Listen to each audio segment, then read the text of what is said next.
Hello. And welcome to Larry's Library. Hello, welcome to Larry's Library. We're continuing to read Heidi. Today we're on chapter 17, A Compensation. So the doctor has come to visit.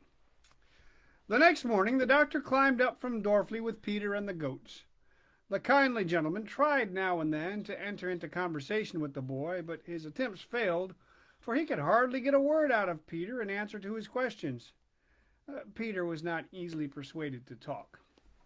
So the party silently made their way up to the hut, where they found Heidi awaiting them with her two goats, all three as fresh and lively as the morning sun among the mountains. "Are you coming today?" said Peter, repeating the words with which he daily greeted her, either in question or in summons. "Of course I am, if the doctor is coming too," replied Heidi. Peter cast a sidelong glance at the doctor. The grandfather now came out with the dinner bag, and after bidding good day to the doctor, he went up to Peter and slung it over his neck. It was heavier than usual, for Uncle had added some meat today, as he thought the doctor might like to have his lunch out and eat it when the children did. Peter gave a grin, for he felt sure there was something more than ordinary in it. And so the ascent began. The goats, as usual, came thronging around Heidi, each trying to be nearest her, until at last she stood still and said, "Now you must go in front and behave properly, and not keep on turning back and pushing and poking me, for I want to talk to the doctor." And she gave Snowflake a little pat on the back and told her to be good and obedient. By degrees she managed to make her way out from among them and joined the doctor, who took her by the hand. He had no difficulty now in conversing with his companion, for Heidi had a great deal to say about the goats and their peculiarities, and about the flowers and the rocks and the birds, and so they clambered on and reached their resting place before they were aware. Peter had sent a good many unfriendly glances towards the doctor on the way up, which might have quite alarmed the latter if he had happened to notice them, which fortunately he did not. Heidi now led her friend to her favorite spot, where she was accustomed to sit and enjoy the beauty around her. The doctor followed her example and took his seat beside her on the warm grass. Over the heights and over the far green valley hung the golden glory of the autumn day. The great snowfields sparkled in the bright sunlight, and the two gray rocky peaks rose in their ancient majesty against the dark blue sky. A soft, light morning breeze now deliciously across the mountain, gently stirring the bluebells that still remained of the summer's wealth of flowers, their slender heads nodding cheerfully in the sunshine. Overhead the great bird was flying round and round in wide circles, but today he made no sound. Poised on his large wings, he floated contentedly in the blue ether. Heidi looked about her, first at one thing and then at another. The waving flowers, the blue sky, the bright sunshine, the happy bird. Everything was so beautiful, so beautiful. Her eyes were alight with joy, and now she turned to her friend to see if he too were enjoying the beauty. The doctor had been sitting thoughtfully gazing around him as he met her glad bright eyes. "Yes, Heidi," he responded, "I see how lovely it all is. But tell me, if one brings a sad heart up here, how may it be healed so that it can rejoice in all this beauty?" "Oh, but," exclaimed Heidi, "no one is sad up here, only in Frankfurt." The doctor smiled, and then growing serious again, he continued, "But supposing one is not able to leave all the sadness behind at Frankfurt, can you tell me anything that will help then?" "When you do not know what more to do, you must go and tell everything to God," answered Heidi with decision. "Ah, that is a good thought of yours, Heidi," said the doctor. "But if it is God himself who has sent the trouble, what can we say to him then?" Heidi sat pondering for a while. She was sure in her heart that God could help out of every trouble. She thought over her own experiences and then found her answer. "Then you must wait," she said, "and keep on saying to yourself, 'God certainly knows of some happiness for us which he is going to bring out of the trouble, only we must have patience and not run away.' And then all at once something happens and we see clearly ourselves that God has some good thought in his mind all along. But because we cannot see things beforehand and only know how dreadfully miserable we are, we think it is always going to be so. That is a beautiful faith, child, and be sure you hold it fast, replied the doctor. Then he sat on a while in silence, looking at the great overshadowing mountains and the green sunlit valley below before he spoke again. Can you understand, Heidi, that a man may sit here with such a shadow over his eyes that he cannot feel and enjoy the beauty around him, while the heart grows doubly sad knowing how beautiful it could be? Can you understand that? A pain shot through the child's young, happy heart. The shadow over the eyes brought to her remembrance the grandmother who would never again be able to see the sunlight and the beauty up here.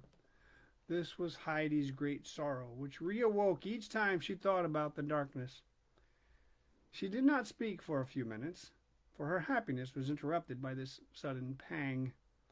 Then, in a grave voice, she said, "Yes, I can understand it, and I know this, that then one must say one of grandmother's hymns, which bring the light back a little and often make it so bright for her that she is quite happy again. Grandmother herself told me this." "Which hymns are they, Heidi?" asked the doctor. "I only know the one about the sun and the beautiful garden, and some of the verses of the long one, which are favorites with her, and she always liked me to read them to her 2 or 3 times over," replied Heidi. "Well, say the verses to me then. I should like to hear them too." And the doctor sat up in order to listen better. Heidi put her 2 hands together and sat collecting her thoughts for a second or two. "Shall I begin at the verse that grandmother says gives her a feeling of hope and confidence?" The doctor nodded his assent, and Heidi began. "Let not your heart be troubled, nor fear your soul dismay. There is a wise defender, and he will be your stay. Where you have failed he conquers, see how the foeman flies, and all your tribulation is turned to glad surprise. If for a while it seemeth his mercy is withdrawn, that he no longer careth for his wandering child forlorn, doubt not his great compassion, his love can never tire. To those who wait in patience, he gives their heart's desire." Heidi suddenly paused. She was not sure if the doctor was still listening. He was sitting motionless, with his hand before his eyes. She thought he had fallen asleep. When he awoke, if he wanted to hear more verses, she would go on. There was no sound anywhere. The doctor sat in silence, but he was certainly not asleep. His thoughts had carried him back to a long past time.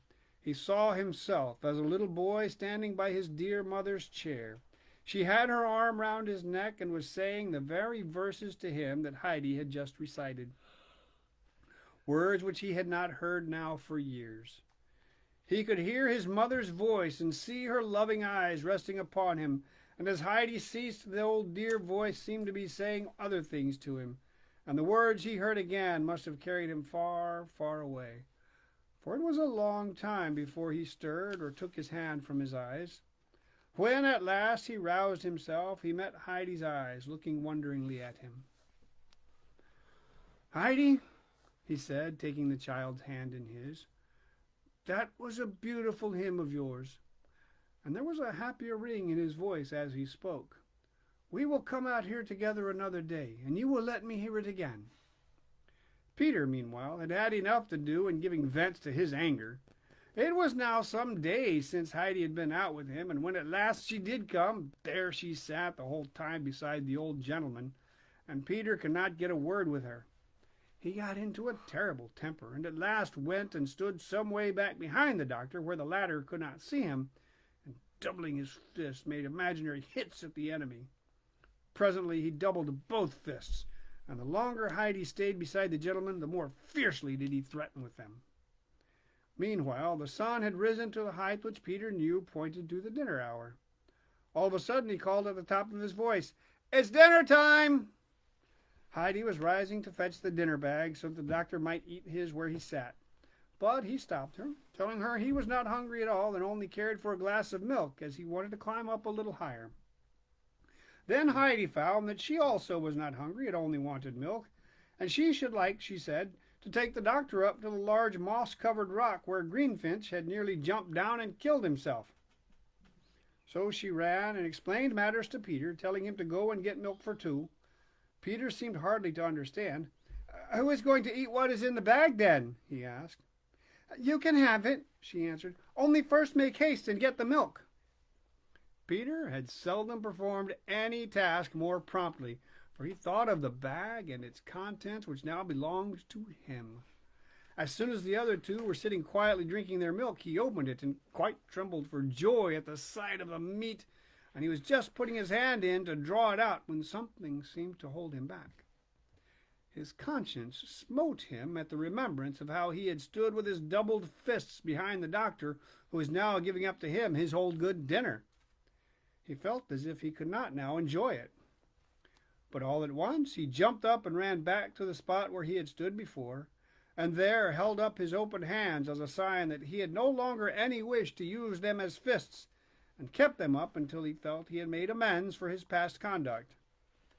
Then he rushed back and sat down to the double enjoyment of a clear conscience and an unusually satisfying meal. Heidi and the doctor climbed and talked for a long while, until the latter said it was time for him to be going back, and no doubt Heidi would like to go and be with her goats. But Heidi would not hear of this, as then the doctor would have to go the whole way down the mountain alone. She insisted on accompanying him as far as the grandfather's hut, or even a little further. She kept hold of her friend's hand all the time, and the whole way she entertained him with accounts of this thing and that, showing him the spots where the goats loved best to feed, and others where in summer the flowers of all colors grew in greatest abundance. She could give them all their right names, for her grandfather had taught her these during the summer months. But at last the doctor insisted on her going back, so they bid each other good night, and the doctor continued his descent, turning now and again to look back, and each time he saw Heidi standing on the same spot and waving her hand to him. Even so, in the old days, had his own dear little daughter watched him when he went from home. It was a bright and sunny autumn month. The doctor came up to the hut every morning, and thence made excursions over the mountain. Uncle accompanied him on some of his higher ascents, when they climbed up to the ancient storm-beaten fir trees, and often disturbed the great bird which rose startled from its nest, with a whirl of wings and croakings very near their heads. The doctor found great pleasure in his companion's conversation, and was astonished at his knowledge of the plants that grew on the mountain. He knew the uses of them all, from the aromatic fir trees and the dark pines with their scented needles, to the curling moss that sprang up everywhere about the roots of the trees, and the smallest plant and tiniest flower. He was as well versed also in the ways of the animals, great and small, and had many amusing anecdotes to tell of these dwellers in caves and holes and in the tops of the fir trees. And so the time passed pleasantly and quickly for the doctor, who seldom said good-bye to the old man at the end of the day without adding, "I never leave you, friend, without having learnt something new from you." On some of the very finest days, however, the doctor would wander out again with Heidi, and then the two would sit together as on the first day, and the child would repeat her hymns and tell the doctor things which she alone knew. Peter sat at a little distance from them, but he was now quite reconciled in spirit, and gave vent to no angry pantomime. September had drawn to its close, and now one morning the doctor appeared looking less cheerful than usual. It was his last day, he said, as he must return to Frankfurt, but he was grieved at having to say good-bye to the mountain, where he had begun to feel quite at home. Uncle, on his side, greatly regretted the departure of his guest, and Heidi had been now accustomed for so long to see her good friend every day that she could hardly believe the time had suddenly come to separate. She looked up at him in doubt, taken by surprise, but there was no help. He must go. So he bid farewell to the old man, and asked that Heidi might go with him part of the return way. And Heidi took his hand and went down the mountain with him, still unable to grasp the idea that he was going for good. After some distance, the doctor stood still, and passing his hand over the child's curly head, said, "Now, Heidi, you must go back, and I must say good-bye. If only I could take you with me to Frankfurt and keep you there."